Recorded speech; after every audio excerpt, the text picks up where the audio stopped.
इस वीडियो में हम बात करेंगे about the world's toughest exam. It's a typical day for students who are prepping for China's most competitive exam. China में ये भी कहा जाता है कि ये वो एग्जाम है जो कि एक बच्चे की जिंदगी तक बदल सकता है।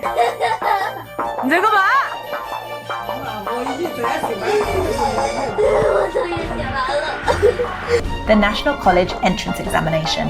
This obsession with good academic performance is ingrained in parents and students of all ages, but it's taking its toll on many students' mental health. सवाल तो ये है, आखिर इतना टफ क्यों और इसमें ऐसा क्या है जो कि एक इंसान की तकदीर तक बदल सकती है? To get all of these answered, let's dig into the video. जिस एग्ज़ाम की मैं बात कर रही हूँ उसका नाम है गाओकाओ एग्ज़ाम। गाओकाओ हर साल अर्ली जून में चाइना में कंडक्ट किया जाता है। ये एक्चुअली चाइना का नेशनल कॉलेज एंट्रेंस एग्ज़ाम है, यानी इसकी बेस पे आपकी आगे अंडर ग्रेजुएट एडमिशन्स होते हैं। वैसे तो गाओकाओ बिल्कुल एक कॉमन एग्ज़ाम की तरह है, ठीक है। लाइक इसमें उसी तरह सब्जेक्ट्स हैं physics, chemistry, mathematics, biology and even they have the optional subjects जिसमें आप लैंग्वेजेस डिफरेंट कर सकते हैं, Spanish, French, Chinese and English. इसकी इम्पॉर्टेंस आपको इस इमेज से पता लग जाएगी। आप देख सकते हैं एक बच्चा जिसके ऊपर है एक पेपर जिस पे लिखा हुआ है 6933। इस लाइन का मतलब ये है कि आफ्टर 6933 डेज ये बच्चा गाओकाओ एग्ज़ाम देगा। मतलब एक बच्चा अभी पैदा हुआ है और पेरेंट्स ने पहले से ही वो कर लिया है कैलकुलेशन कि कितने डेज बाद ये बच्चा जाके गाओकाओ देगा। I mean, इससे जाहिर होता है कि उनके लिए गाओकाओ की कितनी ज़्यादा अहमियत है। चूंकि मैंने कहा कि ये एक कॉमन एग्ज़ाम की तरह ही है, तो फिर इसमें खास क्या है? वेल, इसमें खास ये चीज़ें हैं। सबसे पहली तो खास चीज़ ये है कि only authorised people can make this exam. इसके लिए बहुत ज़्यादा रिस्ट्रिक्शंस हैं। रिस्ट्रिक्शंस ये हैं कि जो लोग इस एग्ज़ाम को बनाएंगे उन्हें फॉर 2 to 3 मंथ्स बिल्कुल आइसोलेट कर दिया जाता है।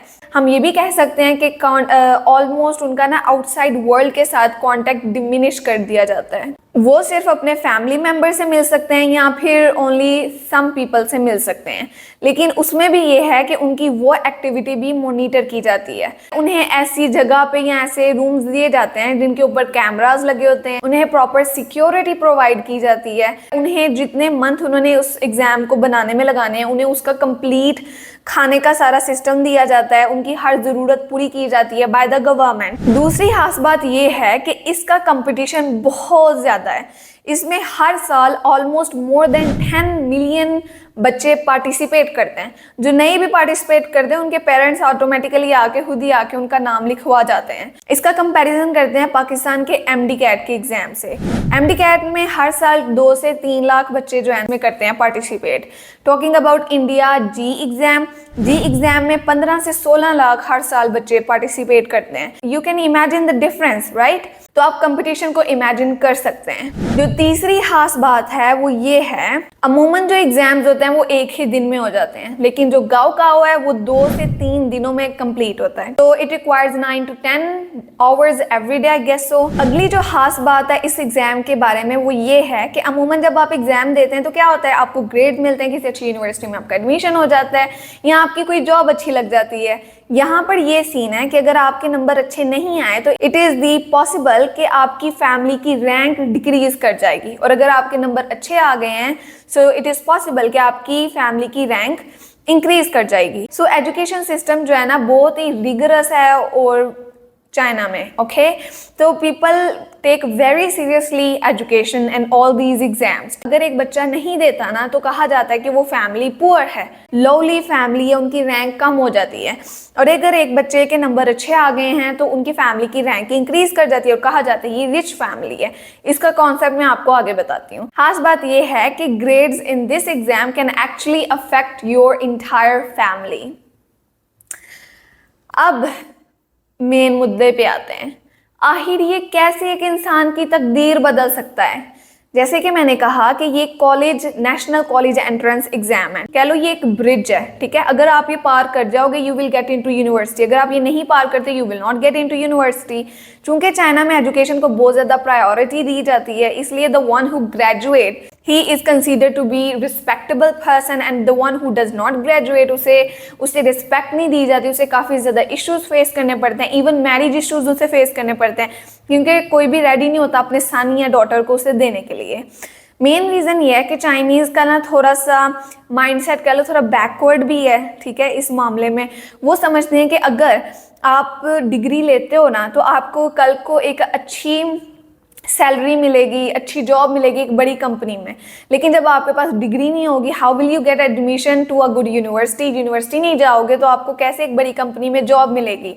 तो बस यही रीज़न है कि वो लोग ना, जो लोग तो गाँव देते हैं उनकी काफ़ी रिस्पेक्ट करते हैं और जो गाँव नहीं देते तो उनकी कोई इज्जत नहीं है। कुछ ना रीज़न हम ये भी कह सकते हैं कि चाइना की पॉपुलेशन बहुत ज़्यादा है, तो इतनी ज़्यादा पॉपुलेशन को, पॉवर्टी को, इन्फ्लेशन, इन सब को मैनेज करने के लिए ना उन्हें इतना टफ कंपटीशन करना पड़ता है।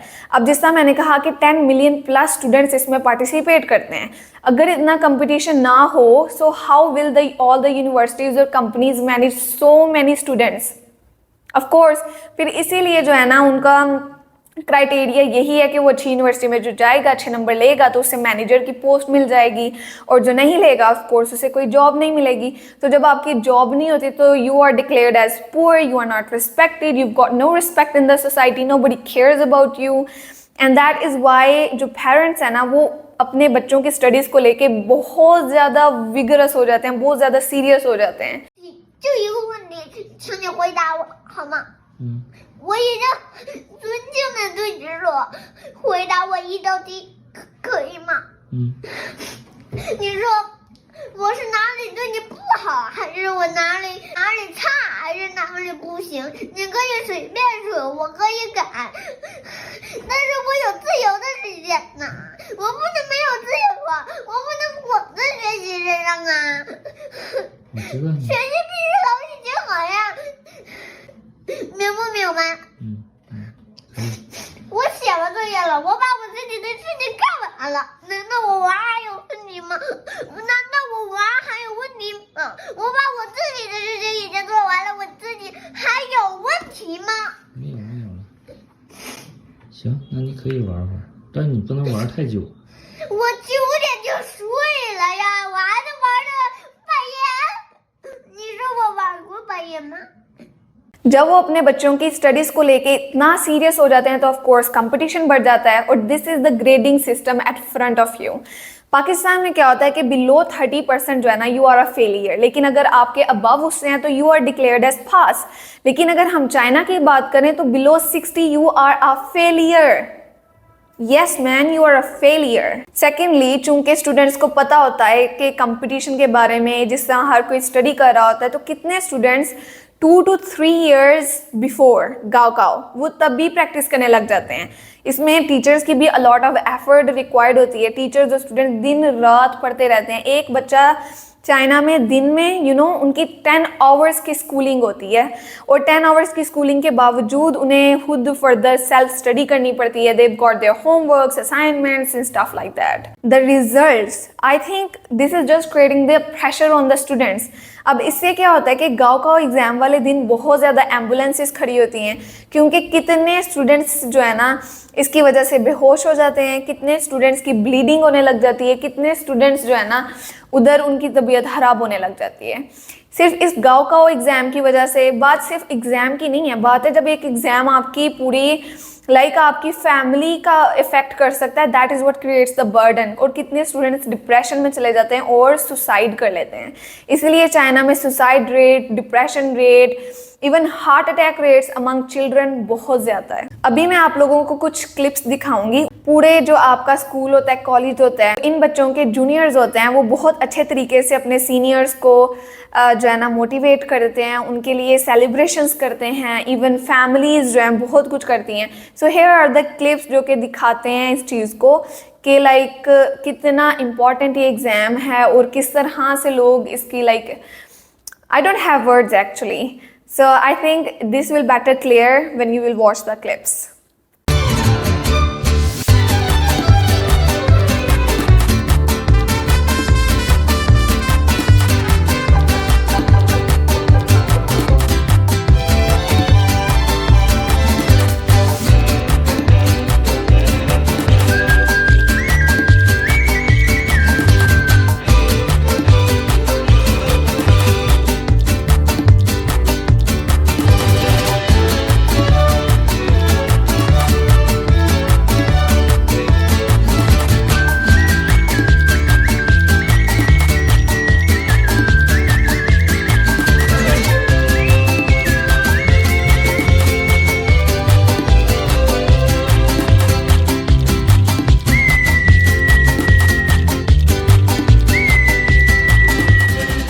that was all from my side. I hope you understood.